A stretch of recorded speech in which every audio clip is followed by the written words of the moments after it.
تم لوگوں کے اوپر پڑھ کے سناتا ہے، وَيُزَكِّيكُمْ، اور تمہیں پاک کرتا ہے، تمہیں گندگی سے ہٹا کر صراط مستقیم کی طرف لاتا ہے۔ وہ رسول تمہیں گندگی سے ہٹا کر صراط مستقیم کی دعوت دیتا ہے۔ وہ رسول تمہیں بتوں کی عبادتوں سے روک کر خالص ایک اللہ رب العالمین کی عبادت کرنے کی پاک دعوت دیتا ہے۔ وَيُزَكِّيكُمْ وَيُعَلِّمُكُمُ الْكِتَابَ وَالْحِكْمَةَ، اور وہ رسول تمہیں کتاب اور حکمت سکھاتا ہے۔ وہ رسول تمہیں اللہ تبارک و تعالیٰ کے فرامین سناتے ہیں اور اللہ رب العالمین کے احکامات کو تمہارے لیے بیان فرماتا ہے۔ وَيُعَلِّمُكُمْ مَا لَمْ تَكُونُوا تَعْلَمُونَ، وہ رسول تمہیں وہ باتیں بتاتے ہیں جن باتوں کو تم نہیں جانتے۔ وہ باتیں یعنی جنت کے سلسلے میں، یعنی جہنم کے سلسلے میں، حشر کے میدان کے سلسلے میں، قبر کے سلسلے میں، وہ باتیں جس کو تم لوگ جانتے نہیں ہو، ان باتوں کو رسول تمہارے سامنے بیان کرتا ہے۔ تو اللہ رب العالمین نے تمہیں ایسا رسول دیا ہے جو تمہارے لیے اتنے سارے چیزوں کو لا رکھا ہے، اتنے سارے چیزیں تم لوگوں کے سامنے پیش کرتا ہے۔ یہ اللہ رب العالمین کی بہت بڑی نعمت ہے کہ اللہ رب العالمین نے ہم لوگوں کو ایسا رسول عطا کیا جو رسول ہمیں کتاب اور حکمت سکھاتا ہے، وہ رسول جو ہمیں جن باتوں کو ہم جانتے نہیں ہیں ان باتوں کو وضاحت کے ساتھ کھول کے بیان کرتا ہے۔ ایسا رسول اللہ رب العالمین نے ہمارے لیے عطا کیا ہے۔ تو اے انسانوں، اب ہمیں کیا کرنا چاہیے؟ اب ہمیں کیا کرنا چاہیے؟ فَاذْكُرُونِي أَذْكُرْكُمْ۔ تو ایسے رسول کے پانے کے بعد ہمیں اللہ رب العالمین کا شکریہ ادا کرنا چاہیے۔ یہ شکریہ کیسے ادا ہو سکتا ہے؟ فَاذْكُرُونِي، اللہ کے ذکر سے ادا ہو سکتا ہے۔ یہ شکریہ اللہ کے ذکر سے ادا ہو سکتا ہے۔ اگر ہم اللہ رب العالمین کا ذکر کرتے رہیں گے تو اللہ رب العالمین بھی ہمارا ذکر کرے گا۔ اور وَاشْكُرُوا لِي، اور اللہ رب العالمین کا شکریہ ادا کرے ایسے رسول کے پانے پر۔ تو سامعین، یہ آیت کفار مکہ کے لیے نازل کی گئی کہ اللہ تبارک و تعالیٰ نے کفار مکہ یا امت محمدیہ کے لیے ایسے رسول کو مبعوث فرمایا جو قرآن اور حدیث کو پڑھ کے سناتا ہے، سکھاتا ہے۔ تو سامعین، اب ایسے رسول کو پانے کے باوجود بھی اگر شکریہ ادا نہیں کریں گے، جس طریقے سے کفار مکہ نے شکریہ ادا نہیں کیا بلکہ رسول کا انکار کیا اور رسول سے جہاد کرنے کی کوشش کی، تو اللہ رب العالمین ان کے لیے ایک واضح مثال دے کے بیان فرماتے ہیں، ایک واضح مثال دے کے بیان فرماتے ہیں، جیسا کہ اللہ رب العالمین نے سورہ نون میں بیان فرمایا ہے۔ سورہ نون میں بیان فرمایا ہے اِنَّا بَلَوْنَاهُمْ كَمَا بَلَوْنَا أَصْحَابَ الْجَنَّةِ، کہ ہم نے ان لوگوں کو رسول دے کر آزمایا ہے۔ رسول ایک نعمت ہے، رسول اکرم صلی اللہ علیہ وسلم کو انہیں دے کر اللہ رب العالمین نے آزمایا ہے۔ ایک ایسی نعمت دے کے اللہ رب العالمین ان سے آزما رہے ہیں۔ اب اس آزمائش کی مثال اللہ رب العالمین سورہ نون کے اندر دیتے ہیں کہ اِنَّا بَلَوْنَاهُمْ كَمَا بَلَوْنَا، ہم نے آپ کو رسول دے کر آزمایا ہے، اگر جیسا کہ ہم نے آزمایا تھا اصحاب الجنہ، جنت والوں کو، باغ والوں کو جیسے ہم نے آزمایا تھا اس طریقے سے ہم ان کفار مکہ کو آزماتے ہیں۔ اب یہ باغ والوں کا واقعہ کیا ہے؟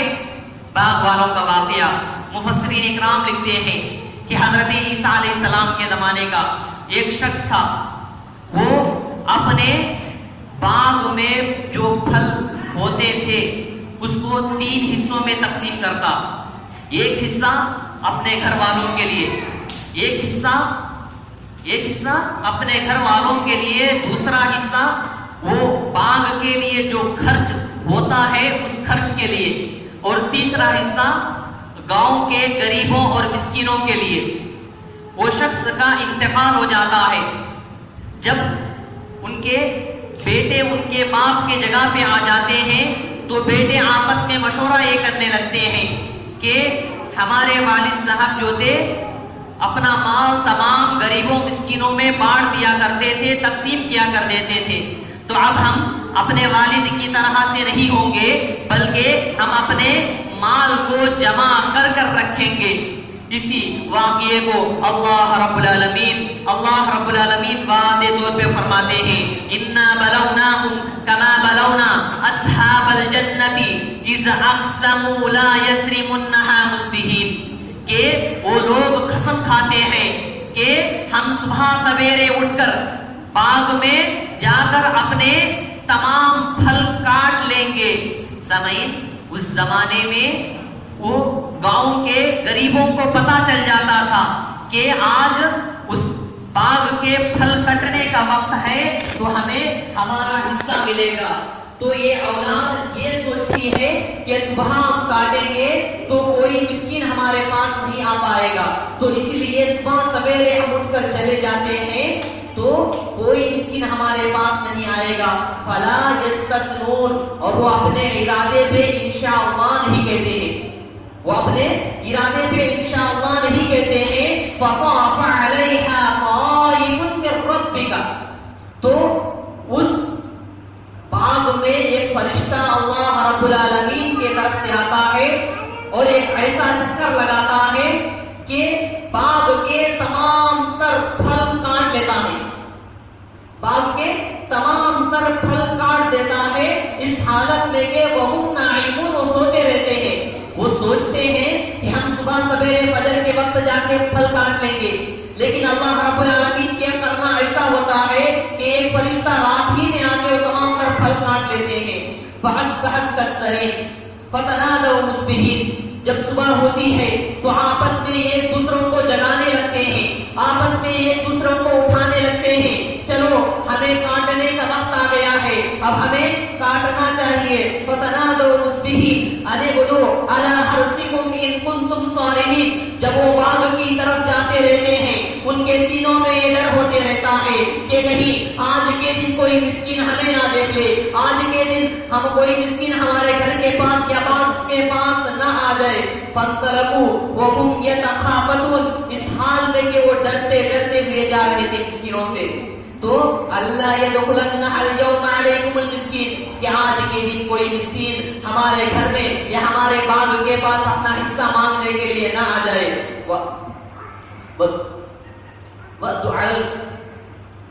ہر دن قادرین، تو جب وہ لوگ باغ کی طرف پہنچتے ہیں تو ہر دن قادرین، تو ان کے تمام پھل کٹے ہوئے ہوتے ہیں، تو یہ سمجھتے ہیں کہ ہم راستہ بھول کر دوسرے باغ کی طرف آ گئے ہیں، راستہ بھول کر دوسرے باغ کی طرف آ گئے ہیں، اور پھر پیچھے گھر کی طرف جاتے ہیں، پھر سے لوٹ کر آتے ہیں، تب انہیں یقین ہو جاتا ہے کہ یہ اللہ رب العالمین کا عذاب ہے، یہ اللہ رب العالمین کا عذاب ہے جو اللہ رب العالمین نے ہم لوگوں سے تمام تر پھل کاٹ لیے ہیں۔ بل نحن محرومون، بلکہ ہم اپنے پھلوں سے محروم ہو گئے ہیں۔ بل نحن محرومون قال اوصوا على ما قل لكم لولا تسبحون، تو ان میں کا درمیان کا کہتا ہے میں تمہیں کہتے رہا تھا کہ اس طرح مت کرو، اللہ رب العالمین کی حمد و ثنا بیان کرو، اس طرح مت کرو، اللہ رب العالمین کی حمد و ثنا بیان کرو۔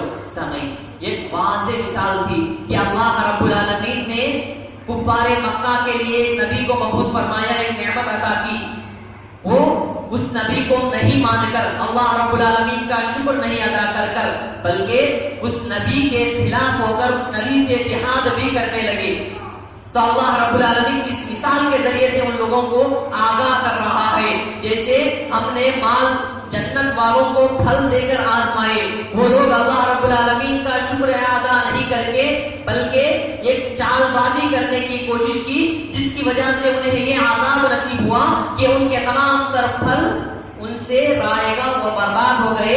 اسی طریقے سے اللہ رب العالمین نے کفار مکہ کے لیے جو نبی عطا کیے ہیں وہ نبی کی اتباع و پیروی نہ کرنے کی وجہ سے اللہ رب العالمین ان کے لیے دردناک عذاب تیار کر رکھے ہیں. سامعین، یہ ایک مثال ہے ان لوگوں کے لیے جو نبی کی اتباع نہیں کرتے ہیں، نبی کا شکریہ ادا نہیں کرتے ہیں.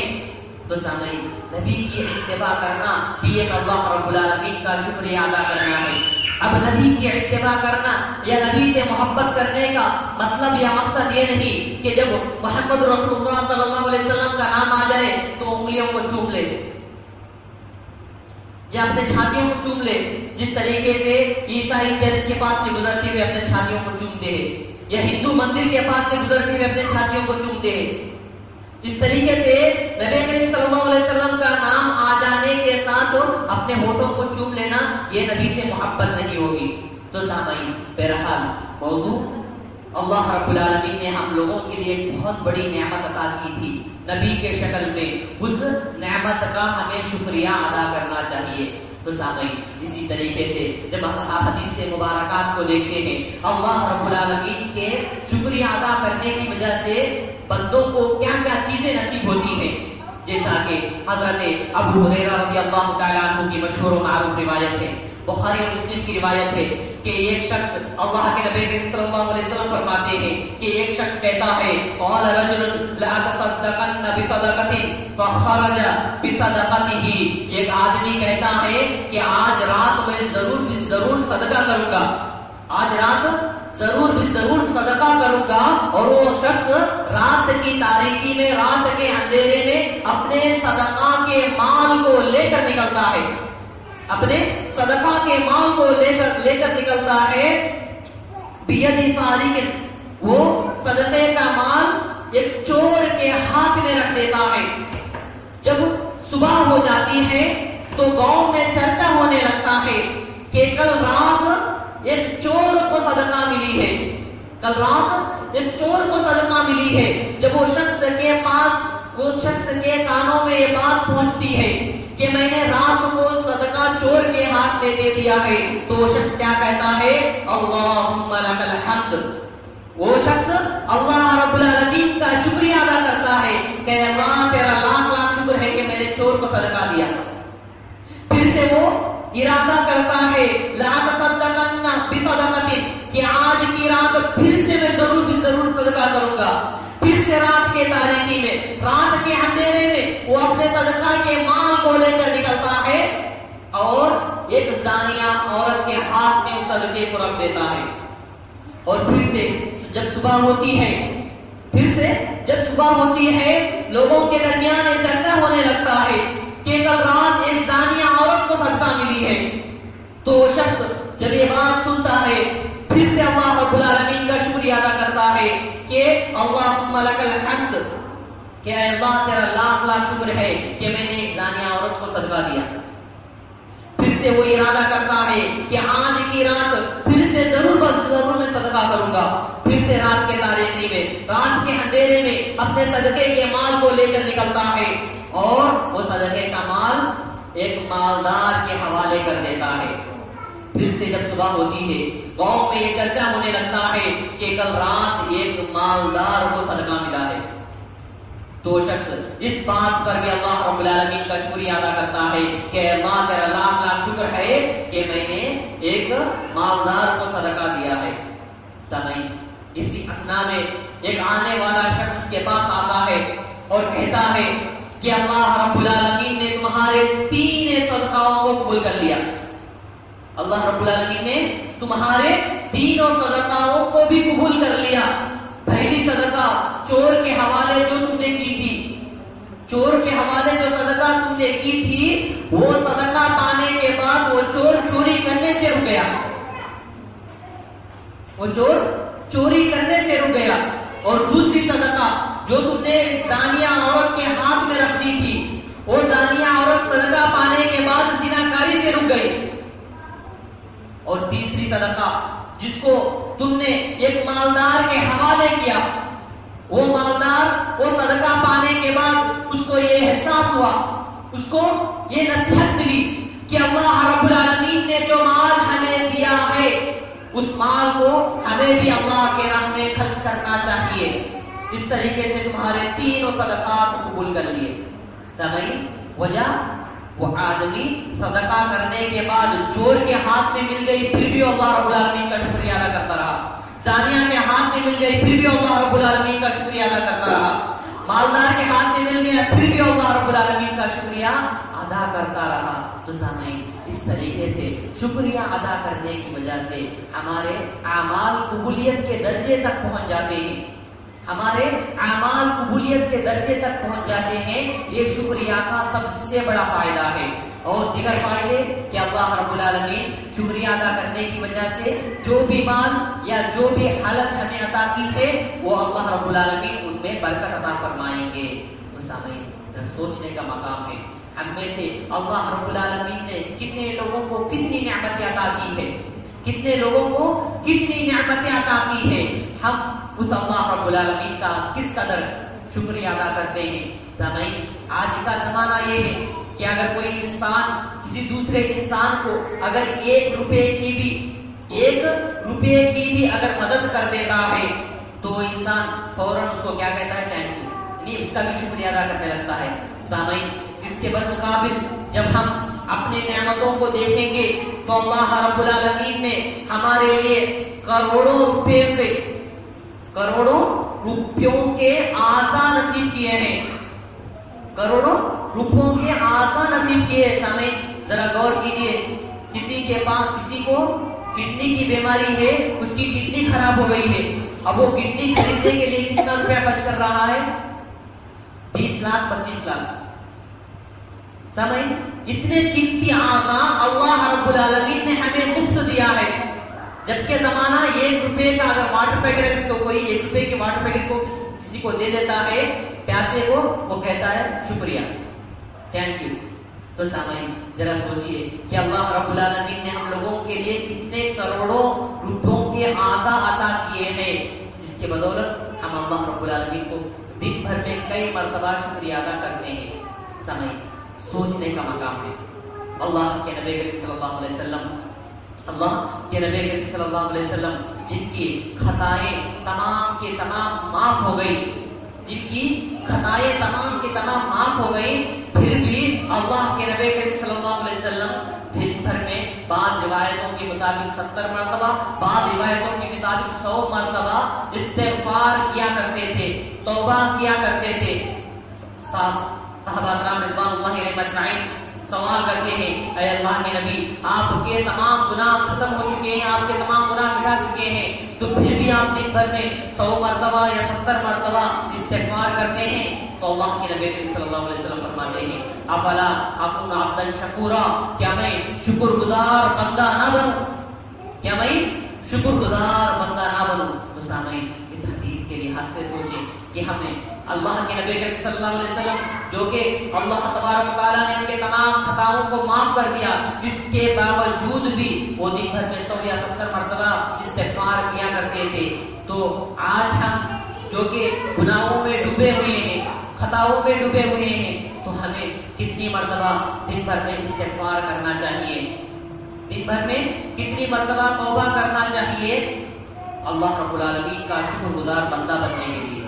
سامعین سوچنے کا مقام ہے. تو جو شخص اللہ رب العالمین کا شکریہ ادا کرتا ہے, یقیناً اللہ رب العالمین اس کے مالوں میں, اس کے اولاد میں, اس کے تمام تر چیزوں میں برکت عطا کریں گے. یہ اللہ رب العالمین کا وعدہ ہے. آخر میں اللہ رب العالمین سے دعا کرو, اللہ تبارک و تعالیٰ ہم میں سے تمام کو شکر گزار بندہ بنائے. اللہ تبارک و تعالیٰ ہم میں سے تمام کو شکر گزار بندہ بنائے. اللہ رب العالمین ہم میں سے تمام کو شکر گزار بندہ بنائے. اللہ رب العالمین ہم میں سے تمام کو صراط مستقیم کی ہدایت دے. اللہ رب العالمین ہم میں سے تمام کو قرآن اور حدیث سمجھ کر پڑھنے کی توفیق عطا فرمائے. اللہ رب العالمین ہم میں سے تمام کو جنت الفردوس عطا فرمائے, جہنم کے عذاب سے بچائے, قبر کے عذاب سے بچائے. آمین ثم آمین. وآخر دعوانا الحمد للہ رب العالمین.